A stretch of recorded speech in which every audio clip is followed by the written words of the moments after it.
ओम श्री गणेशाय नमः। जय तुलसी मैया। दोस्तों, एकादशी व्रत का पारण जितना आवश्यक है उतना ही महत्वपूर्ण है उसमें तुलसी माता की पूजा एवं उनका सम्मान। शास्त्रों में कहा गया है कि बिना तुलसी दल के एकादशी व्रत अधूरा माना जाता है। तुलसी माता स्वयं लक्ष्मी जी का रूप है और भगवान विष्णु को तुलसी अत्यंत प्रिय है। तो आइए दोस्तों, इस वीडियो में हम तुलसी माता की वह पावन कथा का श्रवण करें जो हर एकादशी व्रती को जाननी चाहिए। दोस्तों, तुलसी से जुड़ी एक कथा बहुत प्रचलित है। श्रीमद् देवी भागवत पुराण में इनके अवतरण की दिव्य लीला कथा भी बताई गई है। एक बार शिव ने अपने तेज को समुद्र में फेंक दिया था। उससे एक महान तेजस्वी बालक ने जन्म लिया। यह बालक आगे चलकर जालंधर के नाम से पराक्रमी दैत्य राजा बना। इसकी राजधानी का नाम जालंधर नगरी था। दैत्य राज कालनेमी की कन्या वृंदा का विवाह जालंधर से हुआ था। जालंधर महाराक्षस था। अपनी सत्ता के मद में चूर उसने माता लक्ष्मी को पाने की कामना से युद्ध किया, परंतु समुद्र से ही उत्पन्न होने के कारण माता लक्ष्मी ने उसे अपने भाई के रूप में स्वीकार किया। वहां से पराजित होकर वह देवी पार्वती को पाने की लालसा से कैलाश पर्वत पर गया। भगवान देव आदिदेव शिव का ही रूप धरकर माता पार्वती के समीप गया, परंतु मां ने अपने योग बल से उसे तुरंत पहचान लिया तथा वहां से अंतर्धान हो गई। देवी पार्वती ने क्रोध होकर सारा वृतांत भगवान विष्णु को सुनाया। जालंधर की पत्नी वृंदा अत्यंत पतिव्रता स्त्री थी। उसी के पतिव्रत धर्म की शक्ति से जालंधर न तो मारा जाता था और न ही पराजित होता था। इसीलिए जालंधर का नाश करने के लिए वृंदा के पतिव्रत धर्म को भंग करना बहुत ही जरूरी था। इसी कारण भगवान विष्णु ऋषि का वेश धारण कर वन में जा पहुंचे, जहां वृंदा अकेली भ्रमण कर रही थी। भगवान के साथ दो मायावी राक्षस भी थे, जिन्हें देखकर वृंदा भयभीत हो गई। ऋषि ने वृंदा के सामने पल भर में ही दोनों को भस्म कर दिया। उनकी शक्ति देखकर वृंदा ने कैलाश पर्वत पर महादेव के साथ युद्ध कर रहे अपने पति जालंधर के बारे में पूछा। ऋषि ने अपने माया जाल से दो वानर प्रकट किए। एक वानर के हाथ में जालंधर का सिर था और दूसरे हाथ में धड़। अपने पति की यह दशा देखकर वृंदा मूर्छित होकर गिर पड़ी। होश में आने पर उन्होंने ऋषि रूपी भगवान से विनती की कि वह उसके पति को जीवित कर दे। भगवान ने अपने माया से पुनः जालंधर का सिर धड़ से जोड़ दिया, परंतु स्वयं भी उसी शरीर में प्रवेश कर गए। वृंदा को इस छल का जरा आभास न हुआ। जालंधर बने भगवान के साथ वृंदा पतिव्रता का व्यवहार करने लगी, जिससे उसका सतीत्व भंग हो गया। ऐसा होते ही वृंदा का पति जालंधर युद्ध में हार गया। इस सारी लीला का जब वृंदा को पता चला तो उसने क्रोध होकर भगवान विष्णु को शीला होने का श्राप दे दिया तथा स्वयं सती हो गई। जहाँ वृंदा भस्म हुई वहाँ तुलसी का पौधा उगा। भगवान विष्णु ने वृंदा से कहा कि हे वृंदा, तुम अपने सतीत्व के कारण मुझे लक्ष्मी से भी अधिक प्रिय हो गई हो। अब तुम तुलसी के रूप में सदा मेरे साथ रहोगी। जो मनुष्य मेरे शालिग्राम रूप के साथ तुलसी का विवाह करेगा उसे इस लोक और परलोक में विपुल यश प्राप्त होगा। जिस घर में तुलसी होती है वहाँ यम के दूत भी असमय नहीं जा सकते। गंगा व नर्मदा के जल में स्नान और तुलसी का पूजन बराबर माना जाता है। चाहे मनुष्य कितना भी पापी क्यों ना हो, मृत्यु के समय उसके प्राण मंजरी रहित तुलसी और गंगा जल मुख में रखकर निकल जाते हैं। वह पापों से मुक्त होकर वैकुंठ धाम को प्राप्त होता है। जो मनुष्य तुलसी व आंवले की छाया में अपने पितरों का श्राद्ध करता है उसके पितर मोक्ष को प्राप्त हो जाते हैं। तो दोस्तों, बहुत पुरानी बात है, किसी गांव में ब्राह्मण और ब्राह्मणी रहते थे। वे बड़े ही धार्मिक, चरित्रवान और नेक इंसान थे।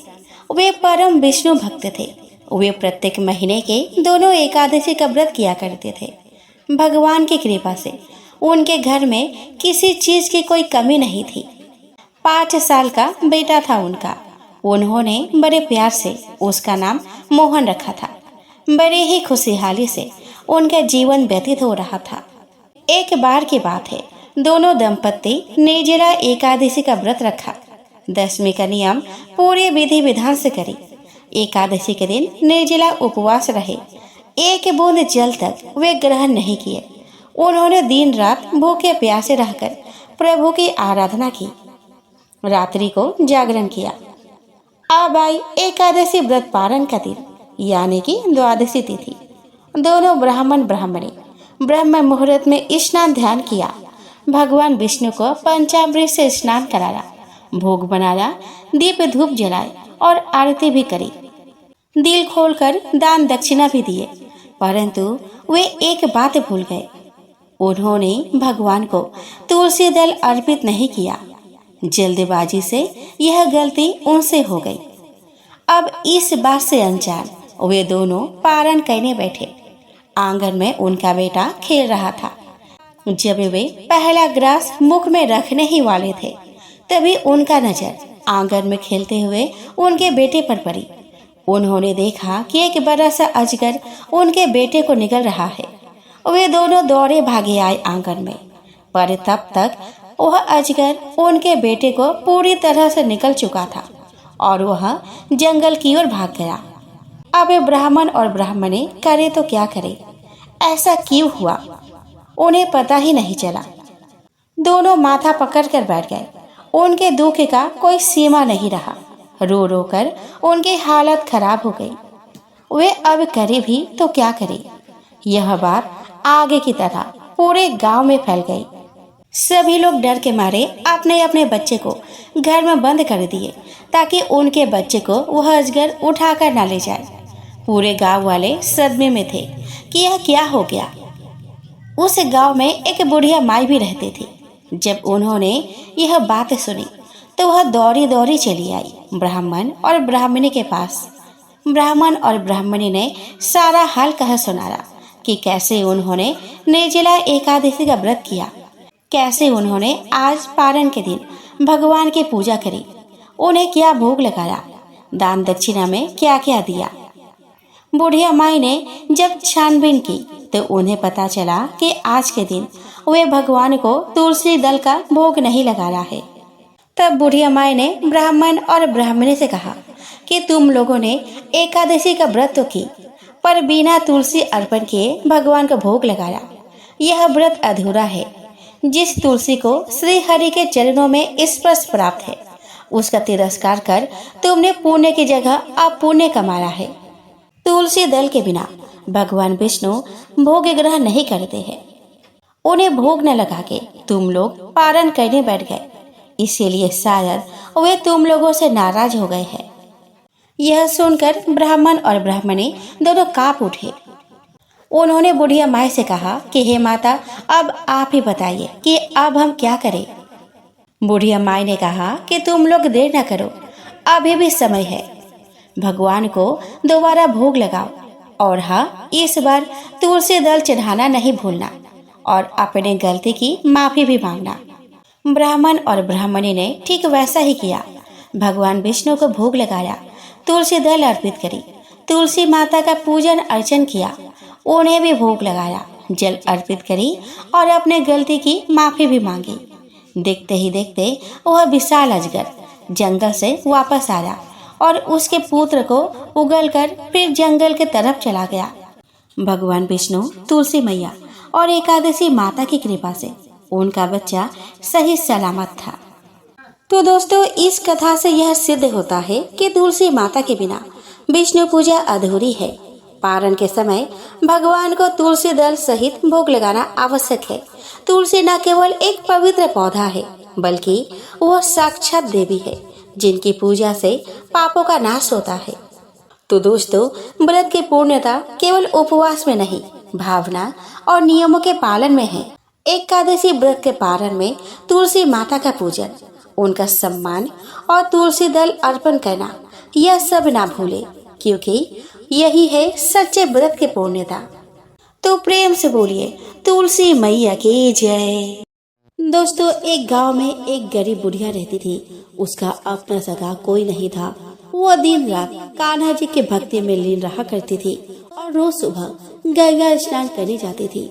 उस निर्धन बुढ़िया की भक्ति से भगवान कृष्ण बहुत ज्यादा खुश थे और वो खुद उसके कुटिया की खिड़की पर एक कटोरी में खिचड़ी रखकर रोज चले जाते थे, जिसे कि वह बुढ़िया नहाकर आने के बाद खा लेती थी। बरसों तक यह सिलसिला चलता रहा, लेकिन उसके पड़ोसन को इस बात की काफी जलन थी। एक दिन जब बुढ़िया नहाने गई थी और कृष्ण जी उसके घर की खिड़की पर खिचड़ी रख कर गए, तो वह दुष्ट पड़ोसन ने वो खिचड़ी का कटोरा घर के पिछवाड़े फेंक दिया। जब गंगा स्नान के बाद बुढ़िया घर लौटी तो उसे वह कटोरा नहीं मिला। बुढ़िया बहुत दुखी हुई और भूखी ही रह गई। पड़ोसन यह सब देखकर बहुत खुश हुई, लेकिन जहाँ उसने खिचड़ी फेंकी थी वहाँ एक तुलसी का पौधा उगा रहा। एक बार उस राज्य की रानी बाहर टहल रही थी, तब उसका ध्यान उस तुलसी के पौधे पर पड़ा। उसने उस तुलसी के पौधे को उखाड़कर अपने महल के आंगन में लगा दिया, जिसे वह हर रोज ब्रह्म मुहूर्त में उठकर स्नान करने के बाद उसे जल से सींचती थी। दोस्तों, तुलसी जी के प्रताप से वह रानी जल्द ही गर्भवती हो गई और 9 महीने बाद उसने जुड़वा बच्चे को जन्म दिया। वे दोनों जब बड़े हो गए तब वह दोनों किसी से भी बोलते नहीं थे, लेकिन जब वह दोनों शिकार पर जाते तब रास्ते में उन्हें वही बुढ़िया मिलती जो अभी भी यही कहती कि कहाँ गई मेरी खिचड़ी और कहाँ गया मेरा कटोरा। बुढ़िया की बात सुनकर वह दोनों कहते कि हम है तेरी खिचड़ी और हम है तेरा कटोरा। हर बार जब भी वह शिकार जाते तो बुढ़िया यही बात कहती, वह दोनों वही उत्तर देते। यह बात जब राजा को पता चली तो वह बहुत हैरान हुए। उन्होंने तुरंत सैनिकों को उसे लाने के लिए भेजा। दरबार में जब वो बूढ़ी महिला पहुंची तो राजा ने पूछा कि मेरे दोनों बेटे किसी से बात नहीं करते, लेकिन आपसे बात करते हैं, क्यों और कैसे? इस पर बुढ़िया ने कहा कि मुझे ये सब तो नहीं पता, लेकिन हाँ, मैं तो अपना खिचड़ी वाला कटोरा खोज रही थी। तब एक दिन ये दोनों मुझे मिले और कहने लगे कि मैं आपका कटोरा हूँ और मैं ही आपकी खिचड़ी हूँ, और तब से ये मुझसे मिलने आने लगे। राजा को यह सब सुनकर काफी हैरानी हुई, लेकिन उसने बुढ़िया को प्रणाम किया और उन्हें राज दरबार में विशेष अतिथि बनाकर हमेशा के लिए रख लिया। यह बात देखकर दोनों राजकुमार काफी प्रसन्न हुए। उन्होंने तुरंत राजा को प्रणाम किया और दोनों ने बोलना प्रारंभ कर दिया। संयोग से यह सब कार्तिक माह में हुआ था। तब से ही कार्तिक मास में पवित्र नदियों में स्नान करने और तुलसी सींचने का रिवाज बन गया। किसी गांव में एक ब्राह्मण और ब्राह्मणी रहते थे। वे बहुत ही उदार, दयावान और ईमानदार थे। ब्राह्मणी के 2 पुत्र थे, लेकिन कोई पुत्री न थी। अतः ब्राह्मणी हर रोज अपने आंगन में लगी तुलसी माता को सींचती और प्रार्थना करती कि हे तुलसी माता, मुझे आपके जैसे एक पुत्री चाहिए। वह रोज तुलसी जी से यही प्रार्थना करती। कुछ दिनों बाद ब्राह्मणी गर्भवती हुई और उसने बहुत ही सुंदर पुत्री को जन्म दिया। पुत्री में तुलसी माता के सदृश ही गुण थे और वह तेजस्वी प्रतीत हो रही थी। ब्राह्मण बहुत ही गरीब था। पूजा पाठ के समय जो दान में मिलता उसी से ही उसका और उसके परिवार का गुजर बसर होता था। ब्राह्मण और ब्राह्मणी ने अपने बच्चे का नाम सुवर्णलेखा रखा। सुवर्णलेखा की एक बहुत ही अच्छे दोस्त थी जिसका नाम था चमेली। दोनों एक ही साथ घूमते, खेलते, नाचते और गाते। एक के बिना दूसरे का कोई काम न चलता था। सुवर्णलेखा को तुलसी माता से एक वरदान प्राप्त था कि कोई भी व्यक्ति अगर सच्चा मन से उस पर एक मटकी पानी डाले तो वह तुलसी के पौधे में बदल जाती एवं उसमें मोतियों का फूल लगते, एवं जब दूसरे मटकी का पानी उस पर डाला जाता तो वह पुनः लड़के रूप में आ जाती। लेकिन यह बात स्वयं सुवर्णलेखा को पता नहीं था। एक रात खुद तुलसी माता ने उसे स्वप्न में आकर बताई। सुबह नींद से उठने के बाद उसने यह बात अपने सहेली को बताई। बात को सिद्ध करने के लिए एक दिन सुबह जब सब सो रहे थे, तब सुवर्णलेखा ने अपने सहेली को बोली कि जाओ 2 मटके पानी भर लाओ। एक मटके पानी अभी मेरे ऊपर डालना और दूसरे मटके पानी पौधे बनने के बाद मेरे ऊपर डालना। सहेली ने ऐसा ही किया। पहले मटके के पानी डालते ही वह एक सुंदर शाखा प्रशाखा युक्त तुलसी के पेड़ में बदल गई और उसमें मोती के फूल उगने लगे। पौधा बनने सुवर्णलेखा ने अपने सहेली से कहा कि मेरे ऊपर लगे मोती को तोड़ो, लेकिन संभल कर तोड़ना ताकि मेरी टहनी ना टूट जाए। सहेली ने सारे मोती तोड़ लिए। उसके बाद सहेली ने दूसरे मटके के पानी उस पर डाली। वह तुलसी का पौधा दोबारा लड़की के रूप में आ गई। इन मोतियों से माला बनाकर वह बाजार में रोज बेच आती। उन पैसों को वे अपने माँ बाप को दे आती। माँ बाप के पैसे के बारे में पूछने पर सुवर्णलेखा ने सारी सच्चाई बता दी। तुलसी माता की जय हो। तुलसी माता की कृपा से उनके घर की अवस्था सुधरने लगी, परंतु उन्होंने यह बात छुपा कर रखी। ये घटना अब रोज की हो गई।